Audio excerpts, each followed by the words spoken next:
Encontros com o Futuro, hoje com uma convidada muito especial, Milena Ramos Borru, Head de Corporate Affairs da Sandoz. Milena, é um prazer ter você aqui com a gente hoje. Obrigada, o prazer é meu. Aqui comigo na bancada, a professora Suzy Dias, da SPM São Paulo, e Matthew Schurtz, diretor do World Observatory. Milena, Encontros com o Futuro é uma iniciativa da SPM, do World Observatory e da Prime, que é o braço da ONU de Universidades de Negócio no Brasil e no mundo. Milena, conta um pouquinho para a gente o que faz a Sandoz. A Sandoz é uma empresa da indústria farmacêutica, com sede na Suíça e que está aqui no Brasil, atuando no mundo e no Brasil, principalmente na área de genéricos e biosimilares. Então, a gente está presente em todas as farmácias do Brasil com os nossos produtos, com os nossos medicamentos. E também a gente tem diversas parcerias com laboratórios públicos e também com o governo federal. Hoje eu tenho uma liderança feminina. Uhum. Me conta um pouquinho, para passar aqui para os nossos colegas, como você fez essa sua carreira dentro da empresa e qual a posição que hoje você toca na empresa. Uhum. Eu estou completando agora 20 anos de carreira. Então, logo na universidade, eu já entrei na indústria farmacêutica, então comecei a minha carreira dentro da comunicação corporativa, que é uma área basicamente formada por muitas mulheres, né? Então, a faculdade de jornalismo, que onde eu me formei, é uma faculdade com uma maioria de mulheres, né, na formação. Então, vem nessa toada aí de áreas formadas por muitas mulheres. Eu fiz toda a minha carreira praticamente na indústria farmacêutica e vejo que fui crescendo dentro da área de assuntos corporativos, passando por todas as áreas da comunicação, junto com o crescimento desse cenário de mulheres na liderança. Então, conforme eu fui crescendo na minha carreira, eu fui crescendo junto com outras mulheres que estavam junto comigo também na liderança, nesse cenário aí de uma participação maior de mulheres na liderança. Milena, o que faz Corporate Affairs? Conta para mim. Hoje, a minha posição de Corporate Affairs trabalha basicamente com 3 áreas. Uhum. Então, eu tenho toda a área de comunicação corporativa, interna, externa e eventos, né? Então, relacionamento tanto com o público interno quanto externo, Tá. com jornalistas, enfim, com a mídia em geral. Cuido de todos os canais externos da companhia. Eu tenho também a área de relações governamentais, então todo o trabalho de relacionamento mesmo com os órgãos públicos, com o Ministério da Saúde e também com as secretarias, tanto no âmbito executivo quanto legislativo. Você precisa ir para Brasília muito? Uhum, sim, o trabalho basicamente está lá.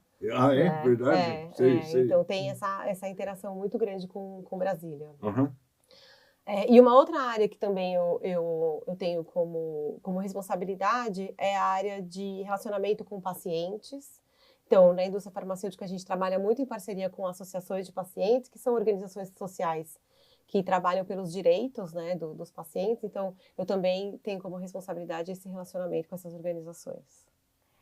Quais seriam os principais desafios da indústria farmacêutica? E pensando também, como o nosso tema é liderança feminina, da mulher estar nessa indústria? Eu acho que como indústria, a gente tem um papel muito importante no acesso à saúde para a população. Então, esse trabalho de relacionamento com diferentes stakeholders, e principalmente na Sandoz, que trabalha pelo acesso da população, está muito nesse objetivo de criar parcerias inovadoras, formas de trabalhar, pensando sempre em como que os pacientes podem melhorar os seus tratamentos e terem acesso aos melhores tratamentos, né? Então, eu acho que o grande desafio é entender de que forma que a indústria pode se organizar dentro de um sistema de saúde público super bem estruturado e que também tem muitos desafios de orçamento, de gestão, enfim. Eu acho que o grande desafio é o trabalho em conjunto, né? Pensando em todos os interesses de cada uma das partes.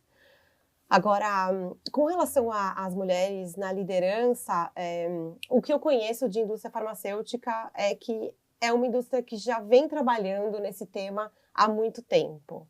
Então, 20 anos atrás, eu já via algumas empresas já colocando a mulher na liderança como uma das prioridades de sustentabilidade, né, de ESG, na época nem chamava esse nome ainda, Sim. mas as empresas já vêm trabalhando nisso porque já entendiam há muito tempo que a diversidade era uma ferramenta fundamental para a sustentabilidade dos negócios, né? Me conta um pouquinho, Milena, você falou da comunicação corporativa. Uhum. Como é que você faz para deixar um alinhamento, né, entre o C-level e o dia a dia da empresa, em questões diversas, incluindo a diversidade, para fortalecer, de certa forma, todo esse poder que a diversidade pode trazer também para o core business? Uhum. E isso é algo que impacta. Você vê que a comunicação interna ela é muito estratégica para que haja esse alinhamento entre o chão de fábrica e a diretoria? A comunicação interna ela é fundamental para esse processo. A gente está numa empresa multinacional e que as decisões corporativas são tomadas globalmente. Então, você pensa numa empresa que está presente em mais de 100 países, a gente tem uma diferença cultural muito grande.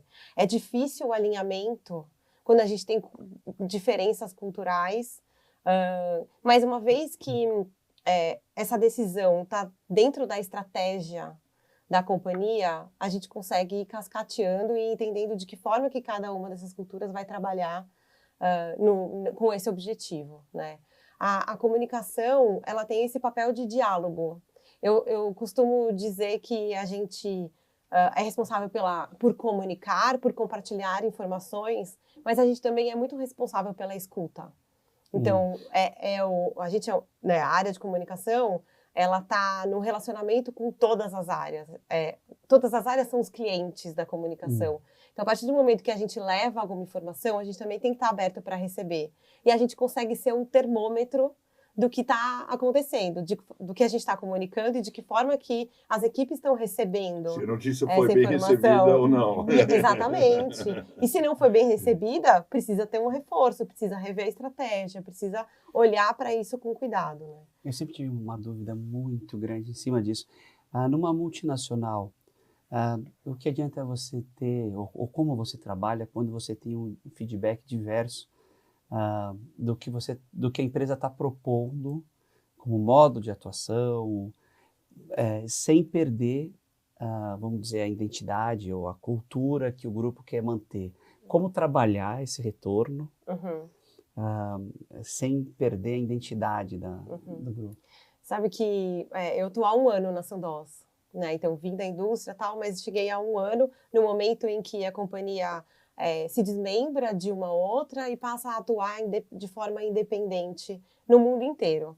Então, eu chego para esse momento e vou fazer várias conversas com as equipes. Então, a gente queria rever todo o processo de comunicação interna, rever os canais e dar uma organizada. Então, sentamos com os times de força de vendas, com os times internos, né, de escritório e fábricas.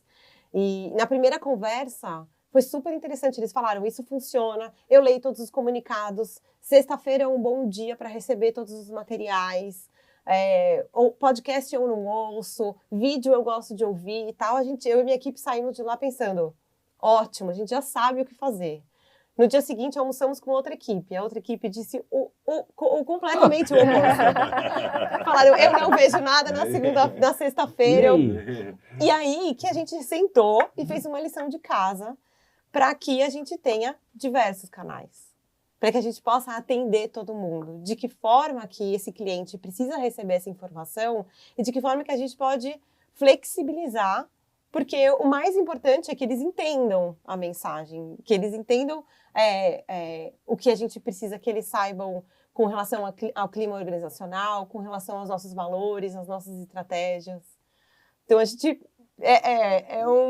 uma ferramenta que a gente vai testando o que dá certo e o que não dá certo. É diário. Por isso que é tão importante esse processo também de escuta. E a Sandoz faz genéricos no mundo inteiro? No mundo inteiro. Eu nem sabia que existem genéricos no mundo inteiro. Existem no mundo inteiro. No mundo inteiro. Milena, qual é a diferença entre remédios genéricos e biosimilares? Os medicamentos genéricos, eles são medicamentos muito parecidos com os medicamentos de referência. Então, eles têm o mesmo princípio ativo e eles atuam exatamente da mesma forma no organismo. Então, eles têm qualidade e eficácia, mas eles têm algumas diferenças e que são autorizadas a entrar no mercado. E os biosimilares, eles são também muito parecidos, mas com os biológicos. Então, são medicamentos que têm outro tipo de mecanismo no organismo, mas que também têm testes de qualidade e são autorizados a serem distribuídos no mercado. E nos dois casos, eles são bem mais econômicos, bem mais baratos do que o remédio principal, é isso? Sim, essa é a grande vantagem. Isso, porque eles são medicamentos que já não têm mais patente, então eles são autorizados a serem produzidos por outras indústrias, né, em comparação com o de referência, e por isso eles têm um custo mais barato e o preço mais baixo para a população. Isso é fantástico, né? A gente conseguir fazer com que esse princípio ativo chegue numa escala através do SUS, ou mesmo sendo comprado direto pela população, sem realmente ser inviável economicamente. E isso depende também da regulação, né? Então, a gente tem uma lei de genéricos aqui no Brasil que está completando 25 anos e que fez com que a população tivesse mesmo acesso a esses medicamentos. Isso é fundamental. É curioso, eu lembro disso. Você lembra? Foi na época o ministro da Saúde era o José Serra. Exatamente. E foi em relação a medicamentos começou pela AIDS, de AIDS. Não começou, isso, exatamente. Com as patentes. E que foi um case mundial, não? Exatamente. O SUS é um case mundial, né? Então, a gente tem muito orgulho de falar sobre o acesso à saúde que a gente tem aqui no Brasil. Você comentou, Milena, da sua relação com canais externos e provavelmente vocês devem estar muito próximos ao SUS, Sistema Único de Saúde. Como vocês atuam com eles, já que as tabelas, no geral, não sofrem correções há algum tempo, pelo menos é uma queixa do setor, e toda a dificuldade de capilarização dos medicamentos em âmbito nacional. Como é que é o relacionamento do setor privado com o setor público de saúde? É feito de forma de parcerias, né? Os medicamentos genéricos, por exemplo, eles são oferecidos dentro do programa da farmácia popular aqui no Brasil. Temos vários medicamentos da Sandoz dentro da farmácia popular e que muitos deles são oferecidos de graça para a população.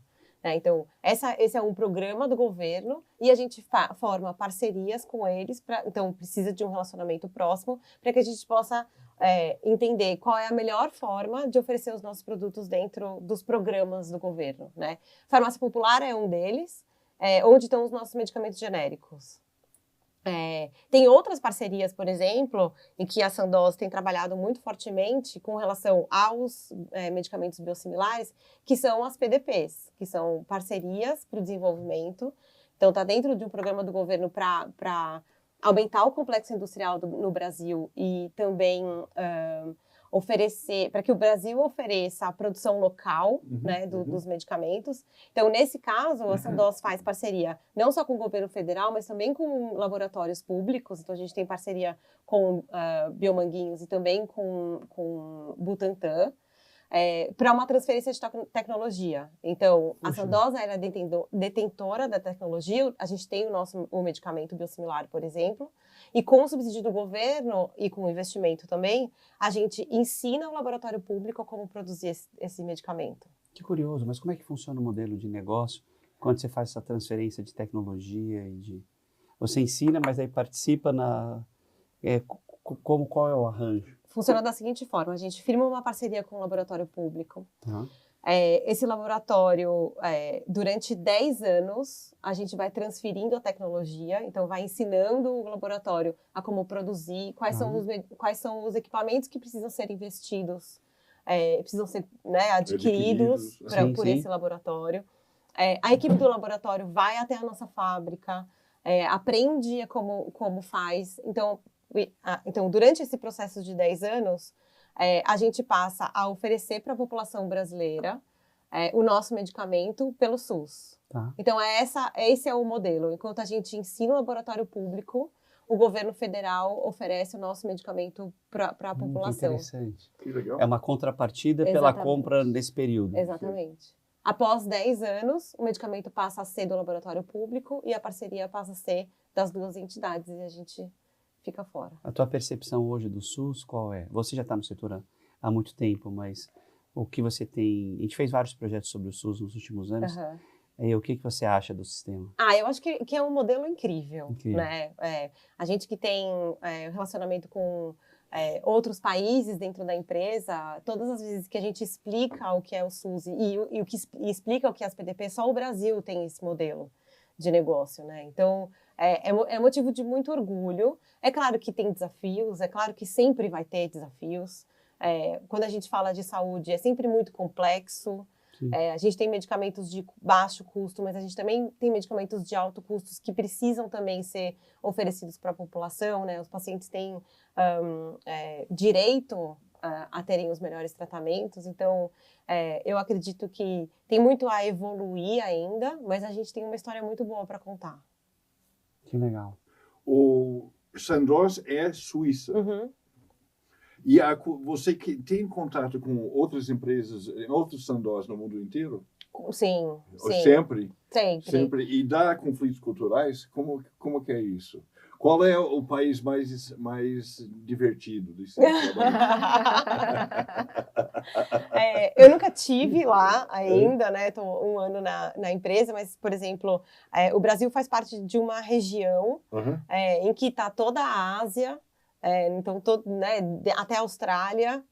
Então, é muito interessante porque alguns modelos, alguns projetos, outros países olham e falam, gente, vamos fazer isso aqui porque isso funciona. E tem outros projetos que não faz o menor sentido. Existe uma diferença muito grande entre custo entre os países. Existe uma diferença muito grande entre governos e políticas de saúde, né? Então isso também faz muita diferença. Mas a troca de experiências é muito rica entre os países. De boas práticas também. De boas práticas, né? Algumas coisas que não necessariamente o projeto inteiro pode ser utilizado, mas uma parte dele. Sim. Existe também uma diferença muito grande de maturidade entre os países na relação com os governos, na relação com a saúde como um todo, né? Então, tem muitas oportunidades, alguns eu países vejo. A relação é mais próxima com o governo, é melhor, sim. Outros não. Sim. Helena, eu como professora gosto sempre de fazer essa pergunta, que você trabalhou em diferentes empresas, você disse, né? E hoje, como tema é liderança feminina, eu gostaria muito de saber as dicas que você daria para os nossos alunos, e principalmente como o tema é liderança feminina, para as nossas mulheres que querem chegar nessa alta gestão na indústria farmacêutica, que a gente sabe que é um pouquinho mais difícil, né? Competitivo. Mas eu acredito que tem espaço para todo mundo. A gente não tem muitas indústrias, muitas empresas, né, farmacêuticas aqui no Brasil, mas tem muita oportunidade, sim. Eu acho que as empresas, muitas delas já têm um foco muito grande nessa questão de colocar mulheres na liderança. Eu acredito que é uma decisão que as empresas precisam mesmo tomar e trabalhar e focar nisso. Tem que ser de cima para baixo, acho que é uma decisão top-down mesmo. Mas eu acho que essas mulheres, as suas alunas, também precisam fazer esse movimento de baixo para cima, né? Porque a gente não está falando só de alta liderança, a gente está falando de liderança em todas as camadas. Então, essas mulheres, elas vão começar nos cargos mais baixos, mas elas também precisam se capacitar, também precisam tomar essa decisão de ocupar esses espaços e abrir o diálogo para que possam ir crescendo. As empresas têm muitas oportunidades no sentido de oferecer ferramentas também para essas mulheres, e eu acho que todo mundo tem que participar. Existe um trabalho que precisa ser feito também com os homens, né? Então, a gente vem de um cenário machista, de valores machistas, e que precisam ser trabalhados dentro das empresas. As empresas são nada mais do que o reflexo do que a gente tem na sociedade. Então, por isso que eu estou dizendo, essas mulheres também precisam se capacitar, também precisam ocupar esses espaços de forma madura dentro das empresas. E talvez até se posicionar, né, um pouco mais nesse sentido. Não, e sim, Milena, nessa linha do que a Suzy perguntou, e o que você enxerga qual que é o grande ganho da diversidade dentro das diferentes áreas da empresa?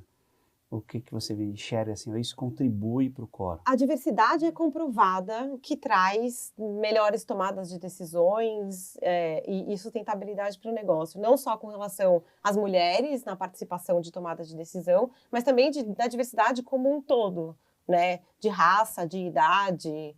Né? A gente tem trabalhado também bastante a questão do etarismo, esses jovens entrando dentro das empresas e como que estão se comportando, como é que estão olhando essas mulheres na liderança. A gente precisa que essas meninas queiram ser, né, essas líderes. A gente também é um exemplo para isso, né? Mas eu acho que precisa ser um trabalho organizado, corporativamente, porque muitas vezes tira as pessoas da zona de conforto, mas que a gente consegue ver muito mais, não só cuidado com as equipes, os homens também têm essa habilidade de cuidar, mas traz uma outra forma de tomada de decisão, principalmente. Eu acho que nas relações a participação das mulheres ajuda muito. O que você diria para a Milena de alguns anos atrás, ainda na faculdade? Putz, eu diria, você vai chegar lá. Não que naquela Força época... aí, garota. Força. Não que na época eu soubesse muito aonde eu queria chegar. Eu fui construindo isso ao longo da minha carreira. Eu sou casada, tenho 2 filhas. O casamento e a maternidade, para mim, eram coisas muito naturais que aconteceriam de alguma forma. Mas a minha carreira...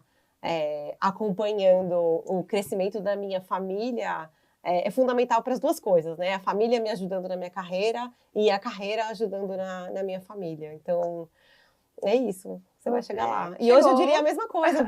Eu ainda vou chegar a muito lugar ainda. Não acabou aqui.